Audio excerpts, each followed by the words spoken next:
Нам століттями вбивали в голову міф про так звану «великую руську культуру». Нас змушували вірити у їхніх геніальних письменників, видатних композиторів та унікальну архітектуру, яка нібито виникла сама по собі на московських болотах.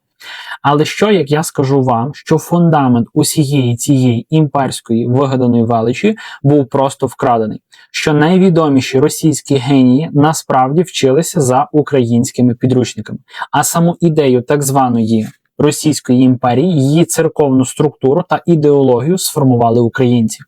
Те, що сьогодні у всьому світі гордо називають російською класикою, насправді виросло на ґрунті, який був щедро засіяний випускниками Києво-Могилянської академії.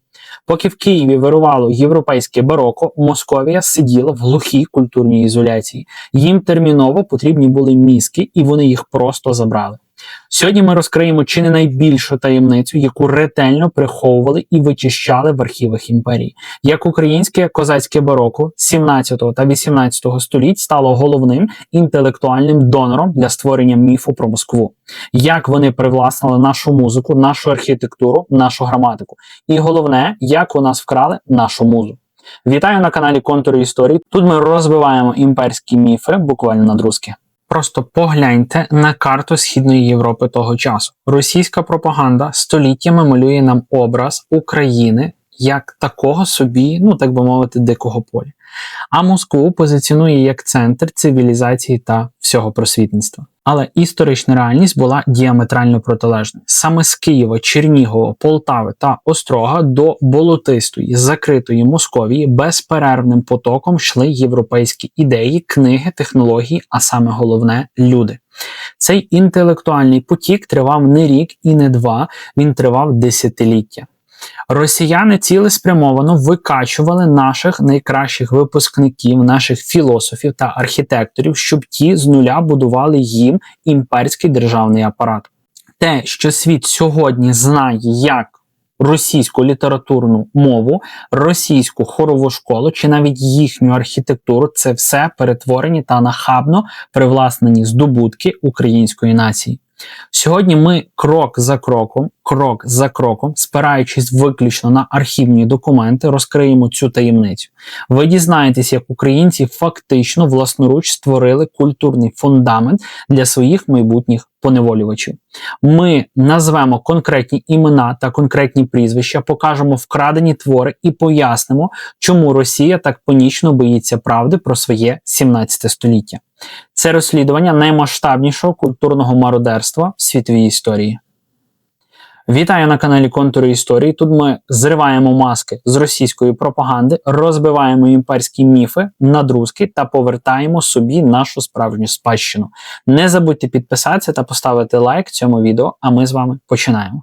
Уявіть собі 17 століття. На європейському континенті вже відгриміло відродження. Наукова революція набирає обертів, а у мистецтві, літературі та філософії панує епоха бароко. Європа стрімко рухається вперед. Але як виглядає культурна мапа Східної Європи у цей самий час? Якщо ми порівняємо тодішній Київ та тодішню Москву, ми побачимо навіть не прірву, ми побачимо два буквально абсолютно різних паралельних всесвіти. Давайте поглянемо на українські землі. Попри постійні війни та складну політичну ситуацію, тут відбувається справжній культурний вибух. У 1632 році митрополит Петро Могила створює Києво-Могилянську колегію, яка згодом стане першою у всій Східній Європі повноцінною академією. І це не була якась провінційна церковна школа. Це був навчальний заклад європейського зразка. Студенти Могилянки опановували 7 вільних мистецтв – граматику, риторику, діалектику, арифметику, геометрію, музику та астрономію. Вони вільно читали і писали латиною, мовою тогочасної європейської науки та дипломатії. Вивчали давньогрецьку та польську мови. Що важливо, освіта не була привілеєм виключно вищої знаті. До колегії вступали діти, козаків, міщан і навіть простих звичайних селян. Бібліотека Петра Могили налічувала тисячі і тисячі томів найсучаснішої європейської літератури. У стінах академії велися гарячі богословські та філософські диспути. Тут писалися філософські трактати, розвивалося ораторське мистецтво, а студенти регулярно ставили складні театральні вистави, які збирали натовпи глядачів. Київ був відкритий до світу. Українська інтелектуальна еліта того часу читала тих самих авторів, що й еліта у Парижі, Кракові чи тогочасному Римі. Саме на цьому ґрунті розквітає унікальний феномен українське бароко. Це був не просто архітектурний стиль, це був стиль мислення, вільний, динамічний, схильний до глибоких роздумів. Україна буквально дихала повітрям тогочасної Європи. І ця освіченість не обмежувалася лише Києвом. Мандрівні дяки студенти несли знання буквально в найвіддаленіші міста і містечка, створюючи унікальну мережу братських шкіл. Дослідники того часу, зокрема сирійський мандрівник Павло Алепський, з подивом зазначали у своїх щоденниках, що в Україні практично всі, навіть жінки та діти, вміють читати і знають порядок церковних богослужінь. А тепер перенесемося на північний схід від України у тогочасне Московське царство. Що відбувається там у цей самий час? Там панує тотальна, безпросвітна культурна ізоляція. Московська церква і держава свідомо відгородили себе від західного світу глухою стіною страху та ксенофобії. Все європейське, так зване латинське, вважалося страшною єресю. Якщо в Києві знання латини було ознакою освіченої людини, то в Москві це був прямий привід для підозр у державній зраді. У Московії 17 століття не було жодного університету, жодної академії чи жодної світської школи. Рівень освіченості духовенства був просто пагубним і катастрофічним. Священники дуже зачасту просто ледве вміли читати по складах, не розуміючи змісту тих текстів, які вони озвучували і зачитували. Ніякої філософії, ніякої риторики, будь-яка спроба вільного мислення жорстко придушувалася. Ідеалом суспільного устрою там залишалася середньовічна домострой, збірка правил, яка регламентувала, як правильно бити дружину і молитися царю. Жодної світської літератури просто не існувало. Московським послам і купцям суворо заборонялося переймати європейські звичаї. А іноземцям, які приїжджали до Москви, виділяли окремо ізольовану резервацію, так звану німецьку слободу, щоб вони випадково не забруднили місцевих своїми єретичними ідеями. Згадайте долю першодрукаря Івана Федорова. Він був змушений тікати з Москви до України, бо московські переписувачі книг побачили у друкарському верстаті бісівську машину і спалили його майстерню. У той час, як у Києві, Острозі та Львові активно працювали друкарні, видаючи тисячі книг. У Москві друкарська справа залишалася під параноїдальним буквально контролем царя, а іноземні книги часто просто спалювали на площі. Для московської еліти, бояр у довгих шубах, світ закінчувався за високим парканом їхнього терема. Якщо український гетьман і козацька старшина вільно листувалися латиною з європейськими монархами, укладали міжнародні договори та грали на європейській дипломатичній шахівниці, то московські царі сиділи у своєму закритому православному гетто, відрізані від світового прогресу і технологій.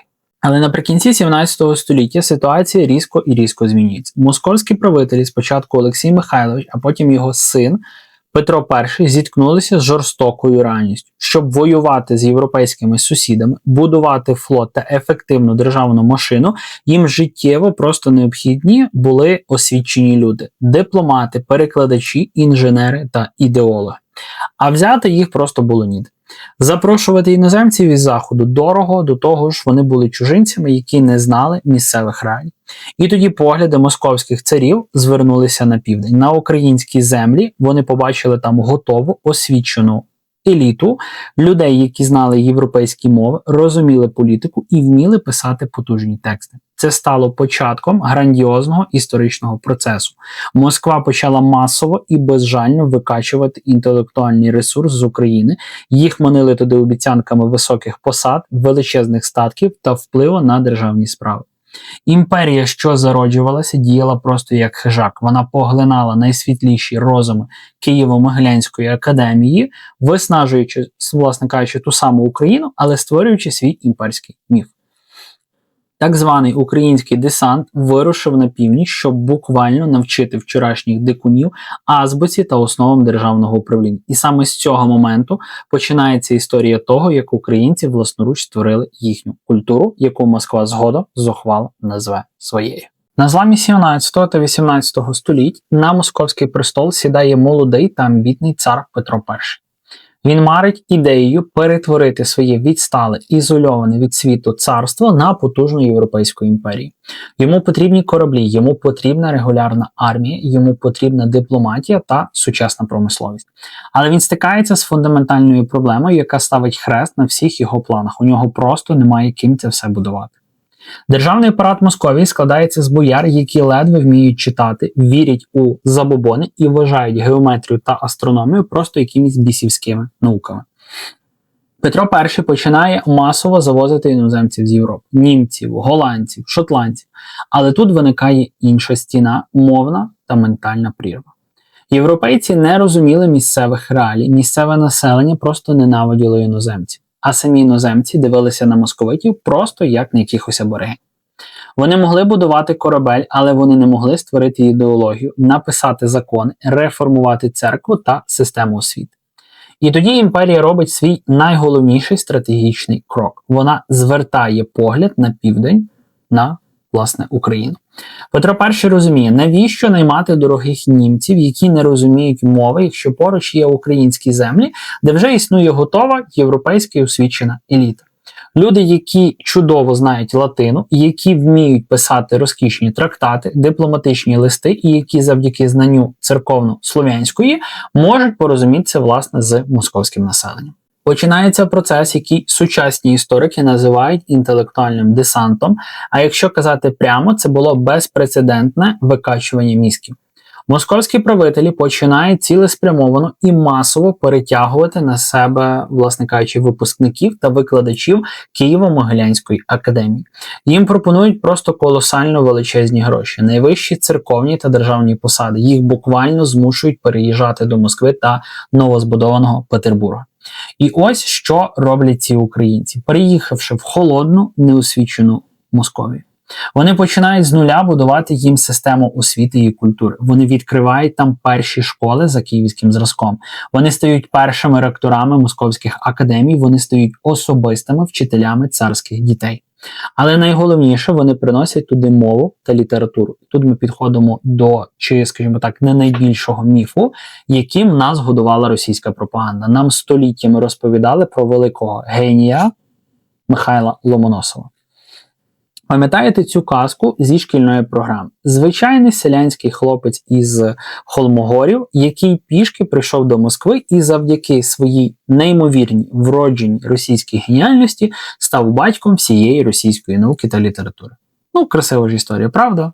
Я маленький хлопчик, виліз на стовпчик, на дудочці граю, Христос ся рождає. Знаєте, оце, власне кажучи, їхній Ломоносов. Але є один незручний такий малесенький український факт, який російські історики воліють обходити десятою дорогою. Сам, власне, Михайло Ломоносов, будучи вже визнаним академіком, написав, що його особистими, так би мовити, вратами вченості, тобто фундаментом всіх його знань, були лише дві книги. І одна з них – це граматика Мелетія Смотрицького. Хто такий взагалі був Мелетій Смотрицький? Це видатний українсько-білоруський мовознавець, письменник, церковний та освітній діяч, випускник Острозької академії. У 1619 році, підкреслюю, майже 100 років до того, як Ломоносов взагалі почав щось писати, Смотрицький видає свою фундаментальну працю у місті Єве, поблизу Вільнюса, сучасної Литви. Ця граматика була абсолютним шедевром свого часу. Смотрицький не просто описав мову, він її систематизував. Він ввів такі поняття, як іменник, дієслово, відмінок, узгодження. Він створив правила орфографії та пунктуації, якими ми, до речі, частково користуємося навіть і досі. І що робить Московія? Вона просто бере цю українську книгу, передруковує її в Москві у 1648 році і робить її єдиним офіційним підручником з мови на наступні 1,5 століття. Уся російська імперська еліта, всі їхні майбутні поети та письменники 18 століття вчилися грамоти, синтаксису і правилам побудови речень виключно за підручником українського вченого. Вони не винайшли свою граматику, вони її взяли готовою просто з наших земель. Але на підручнику історія, звичайно, що не закінчується. Сучасна російська літературна мова, та сама велика і могуча, якою так пишається Путін, Пушкін і Толстой, насправді є штучним конструктом, значною мірою синтезованим, власне кажучи, українцям. До масового приїзду київських вчених у Московії писали так званим приказним діловодом, сухою, бюрократичною і дуже бідною місцевою говіркою, яка абсолютно не підходила для написання віршів, філософських трактатів чи високої літератури. А церковні тексти писалися старою версією церковнослов'янською, яку вже просто ніхто не розумів. Українські інтелектуали, переїхавши до Москви, привезли із собою так званий київський ізвод церковнослов'янської мови. Це була набагато сучасніша, гнучкіша мова, щедро розбавлена живою українською лексикою та європейськими запозиченнями. І саме цей київський варіант мови українці впроваджують як офіційний стандарт для всієї російської церкви та імперської канцелярії.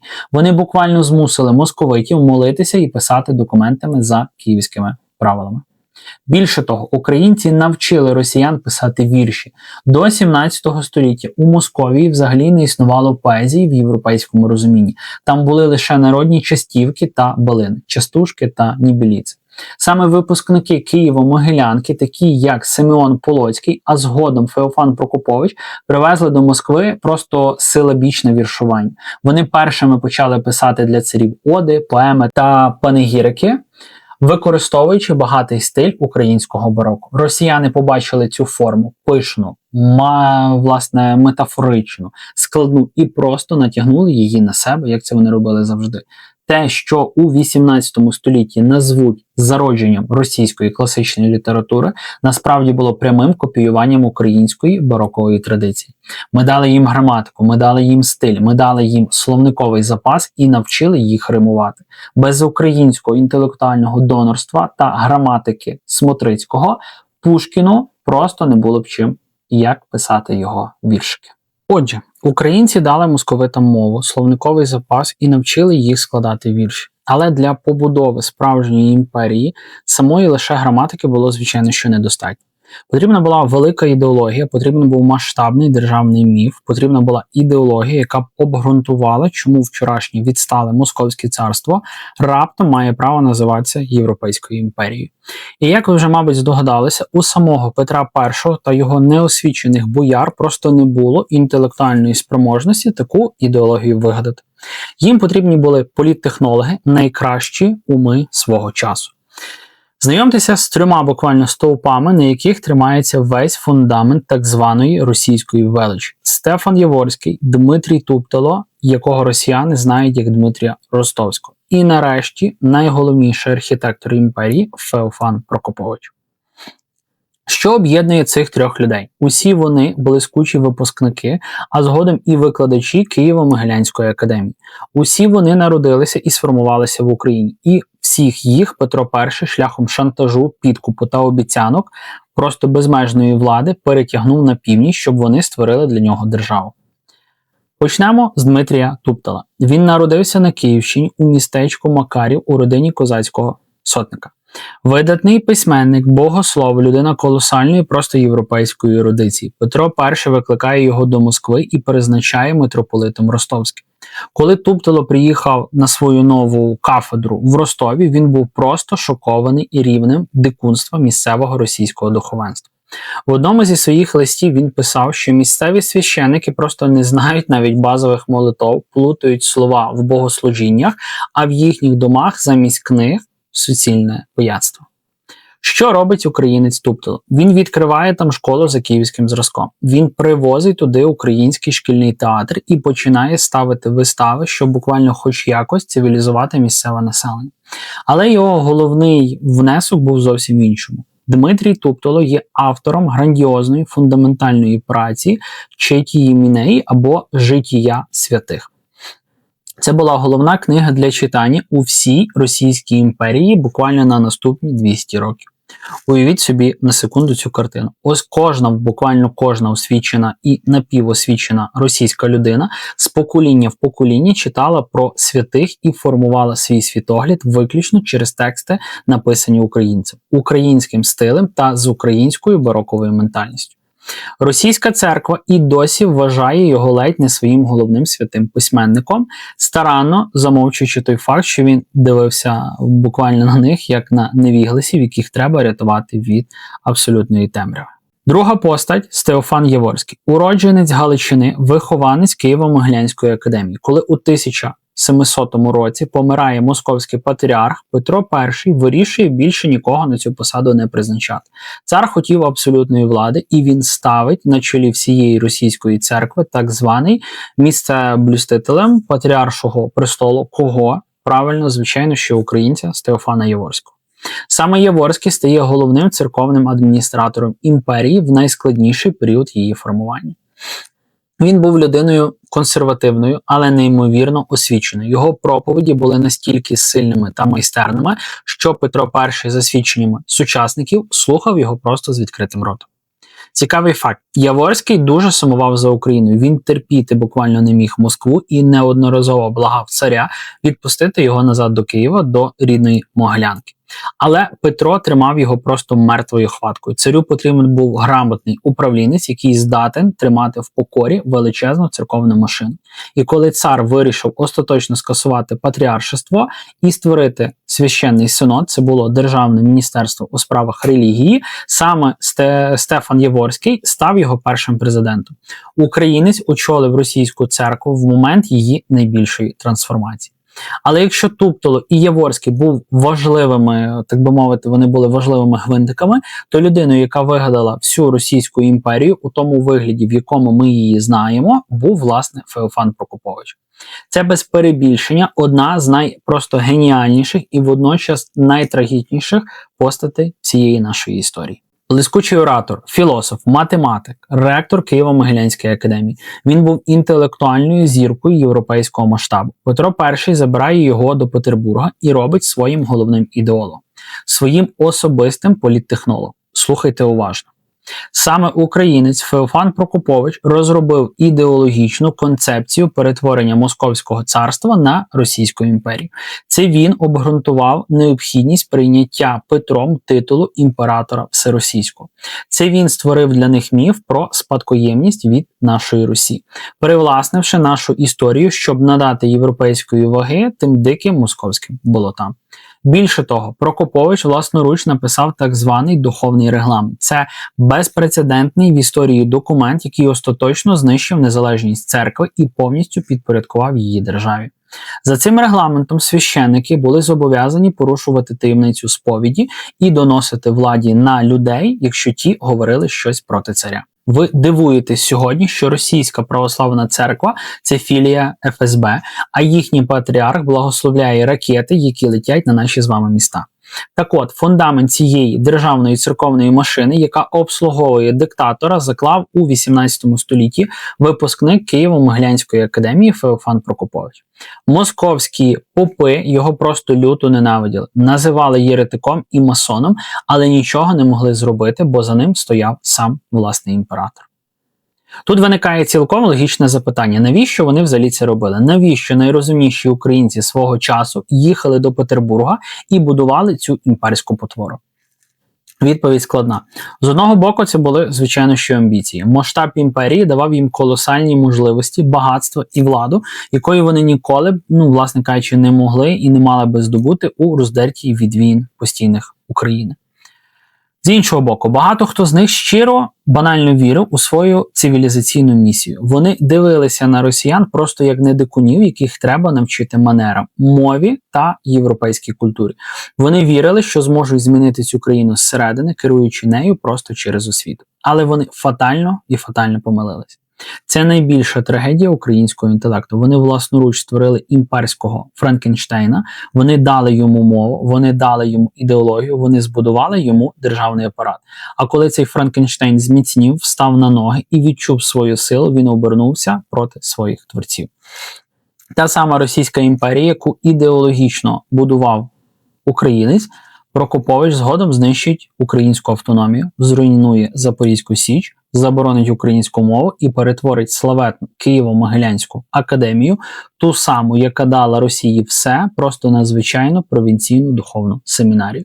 Вони висмоктали нашу музу і викинули нас на узбіччя своєї вигаданої історії. Отже, давайте підіб'ємо підсумок.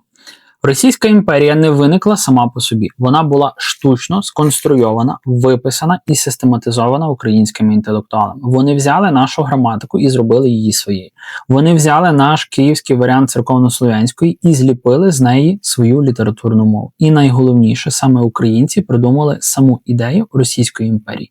Без українського інтелектуального донорства ця імперія ніколи б не стала тією загрозою, якою вона є зараз.